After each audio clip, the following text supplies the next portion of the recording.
Hey guys, it's Roderick, and I'm here with Handmaid's Tale, Season 5, Episode 1, Morning. So, I was not ready. I thought, okay, let's slip into Handmaid's Tale, see how it's going, but I forgot how trying Handmaid's Tale can be, just with the imagery of remembering how close we really were to really being in a Gilead/R, and how trifling June could be with her really bad decisions. So I decided let's at least do episode 1 and at least see how that goes. I'll do episode 2 tomorrow.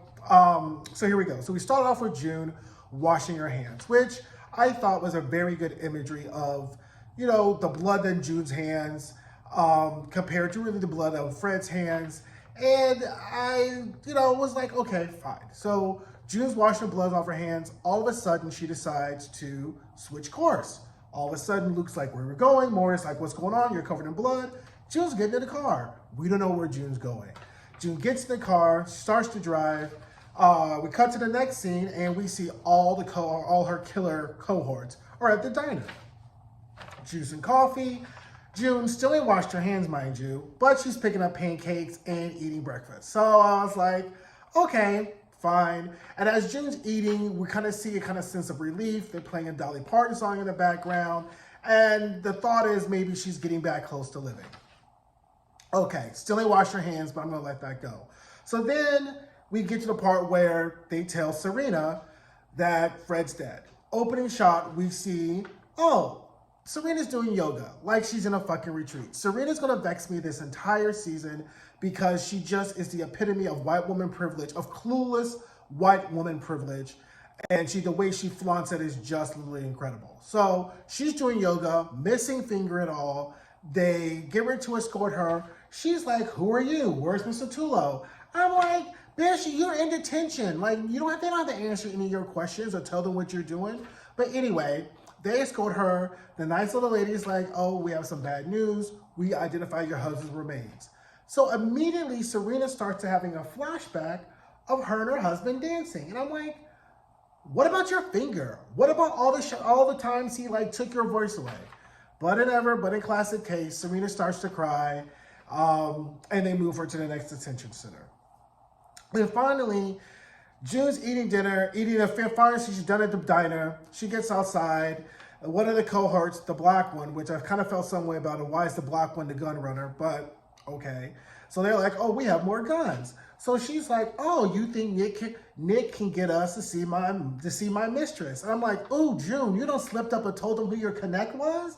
I was like, I don't think it's going to go well. So now everybody's like, yeah, we done did this for you, so when are we going to get our people? So that was very unclear from the last episode about whether or not these were all people who Fred had personally touched, or whether these are just people June had just roped together with, hey, let's bash Fred's head in, and I guess I'll get you on the backside. So clearly the group is not happy because they're like, well, we done went and killed Fred for you. When are we going to get our piece?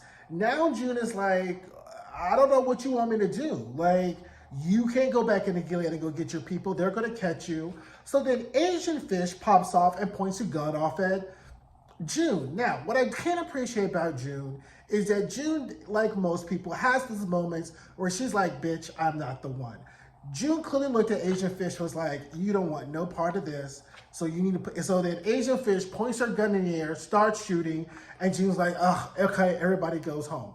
I don't know how June thought this situation was going to be any better, but that's classic June for you. Coming up with great ideas and, but half-ass follow-throughs, and then as we see later, half-ass, remorse. So anyway, June goes, Asian Fish is salty. They're all salty now because they're not going to get the revenge that they helped June get.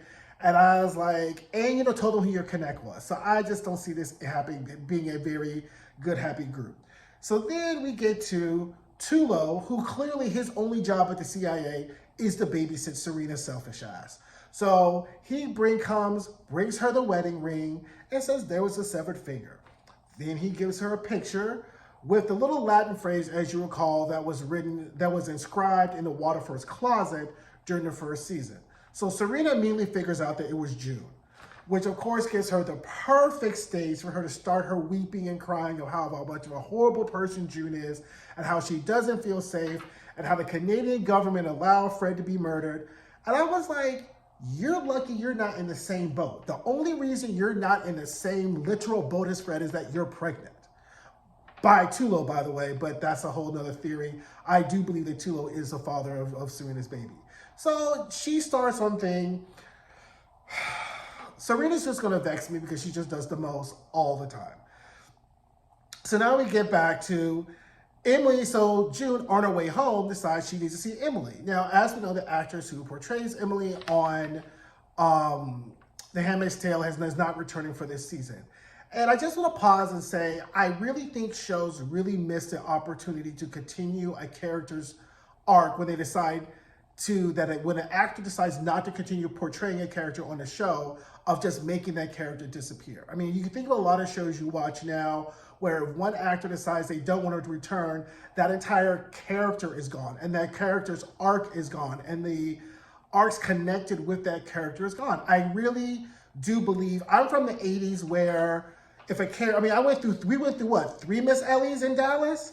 A person can't be recast. So I really think the shows need to stop adopting the mantra of one monkey don't stop no show. And if this character is important to the drive of the story, you can be recast. So I really don't see why Emily wasn't recast. But anyway, June shows up, talks to the wife. The wife's like, Emily's gone. She went back to Gilead. She's gonna go try to kill Miss Lydia. June's like, oh my God, this is my fault. I could stop this. The wife is like, shut the fuck up. The wife is gone. Like, what? This ain't about you, June.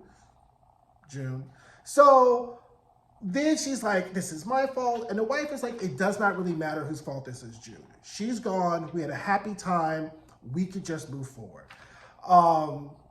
June's like, if she calls, good, you'll let me know. Wife is like, no. And I was like, come on, June, like, read the room. So anyway, so now June's still driving, unwashed, bloody hands. And now she's finally trying to wash the blood off of her hands, because I think the reality of between Asian fish popping off in the diner parking lot, Emily being gone, June's recognizing that, once again, her actions have consequences. And more importantly, the truth of what Lydia said last season is, June doesn't recognize that when she gets people roped into all of her shenanigans, that there are consequences for everybody involved in those shenanigans. Whether you get run over by a train, whether you get caught at the barn, whether you get trapped back at Gilead, June just thinks that everybody can move at the same rate and with the same level of cognitive dissonance of being able to disconnect between their actions and the goal that everyone that she does, and that doesn't happen. And we see that she ends up being this vortex of problems because she's unable to really take into account that not everybody can really shoulder the weight of what she's carrying. That sometimes you got to do like Aretha says and just walk alone. And June doesn't know how to do that. Like, there's just too many people. Everybody who comes in, she's swirling in, and she gets them in a mess because the plan is good.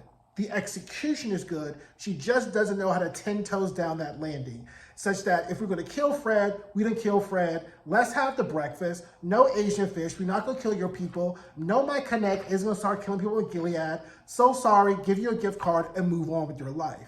But June gets caught up in these moral quandaries, as we see later, that seem to be a very useless waste of energy, considering what you've already done. So anyway, June starts to wash the blood off her body in the bathroom. She can't really finish it.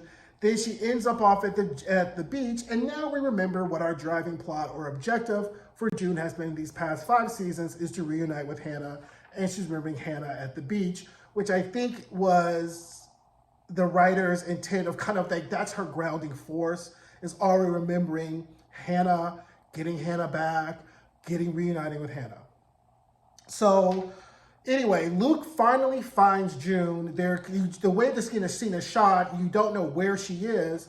She tells Luke what she's done. He's like, yeah, okay, shit happens, eggs and omelets.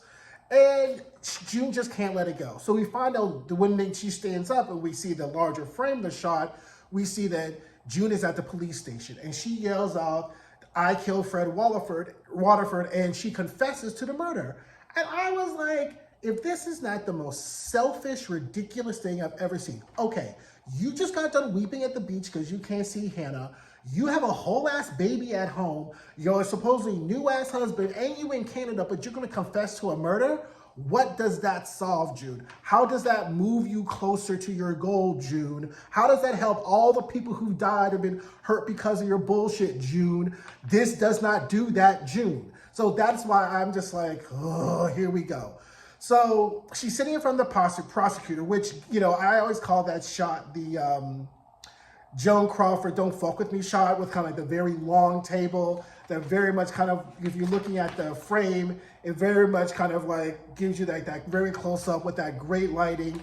And the prosecutor's like, it's not your place to determine who dies, who doesn't. That's my job. But unfortunately, since this was done in Canada, there's nothing we can do about it. So as I would sometimes discuss in other shows, that is a legitimate kind of legal loophole, because since that is since murder, or like all crimes are a jurisdictional crime, there would kind of be there's a jurisdictional problem, or a personal jurisdiction problem for those Lawsons out there. Anyway, so Tyria, she has to go home, so she's done. So June still wants some kind of retribution. She wants some type of punishment, and the person's like, well, that's kind of between you and your Jesus. Nothing else I could do.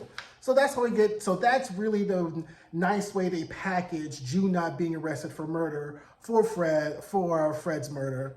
It didn't really happen in Gilead. So now we go back and Serena's looking at the body. And which of course is another grand stage for Serena to start acting as if she's the victim in this whole situation.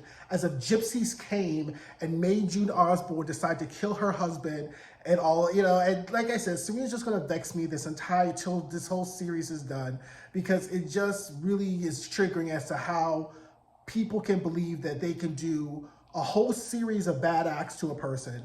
One bad act happens to them, and all of a sudden, all the prior bad acts that they committed are totally gone and forgotten. That vexes me. Maybe that's what Jesus is working on with me with, so we'll see. So at this point, so Serena looks at the body, tells Tulo that she doesn't feel safe. Again, very triggering, white woman not feeling safe in a detention center full of armed guards, but that's Serena for you.